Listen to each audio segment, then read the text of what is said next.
পদ্মা নদীতে গোসল করতে নেমে ফরিদপুরে 2 কলেজ শিক্ষার্থীর মর্মান্তিক মৃত্যু হয়েছে।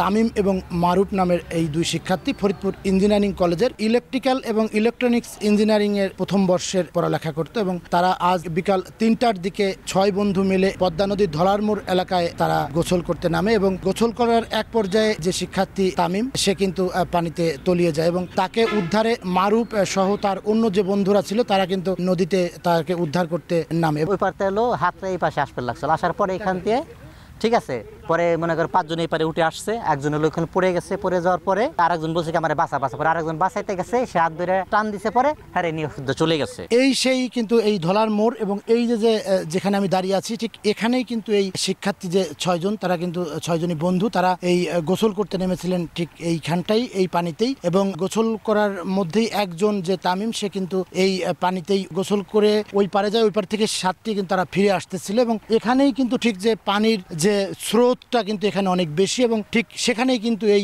তামিম পানিতে কিন্তু তলিয়ে যায় এবং পরবর্তীতে মারুফ সহ তার বন্ধুরা যে 5 জন ছিলেন তারা কিন্তু এই উদ্ধার করতে গিয়ে সেখানেও কিন্তু এই মারুফ কিন্তু আবার পানিতে তলিয়ে যায়।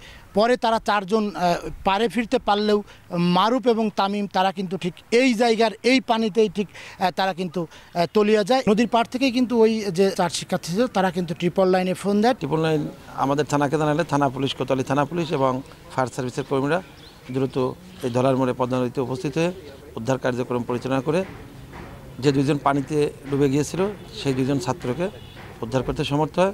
উদ্ধার করে তাৎক্ষণিকভাবে তারা দ্রুত স্থানীয় প্রাইভেট হাসপাতাল রেজন মোল্লা হাসপাতালে নিয়ে আসে। একটা ছাত্র আমাদের ফোন করছে এরকম যে আমাদের 2 জন ছাত্র পানিতে পাওয়া যাচ্ছে না, উঠানো হয়েছে, এটাকে পুরো রেদওয়ান হসপিটালে নিয়ে আসছে।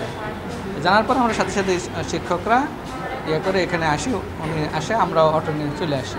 ঠিক আছে, এসে জানতে পারি, আস্তে আস্তে রাস্তায় জানতে পারি যে মারা গেছে। এই যে 2 শিক্ষার্থী তার একজনের নাম হচ্ছে রেজা এ রাব্বি তামিম, তার বাড়ি হচ্ছে গাজীপুরের কালিয়াকৈর উপজেলার এবং আরেকজন হচ্ছে আব্দুল আল মারুফ, তার বাড়ি হচ্ছে নোয়াখালী জেলার সুধারাম উপজেলায়। সন্ধ্যা 6:30টার দিকে এই নিহত 2 শিক্ষার্থীর মরদেহ এই রেজন মোল্লা হাসপাতাল থেকে ডায়াবেটিক্স হাসপাতালের হিমঘরে নিয়ে রাখা হয়েছে এবং পরিবারের সদস্যদের খবর দেওয়া হয়েছে। তারা কিন্তু ফরিদপুরের উদ্দেশ্যে ইতিমধ্যেই রওনা দিয়েছেন এবং তারা আসলেই কিন্তু তাদের কাছে এই শিক্ষার্থীদের মরদেহ পরিবারের কাছে হস্তান্তর করা হবে বলে জানিয়েছে পুলিশ।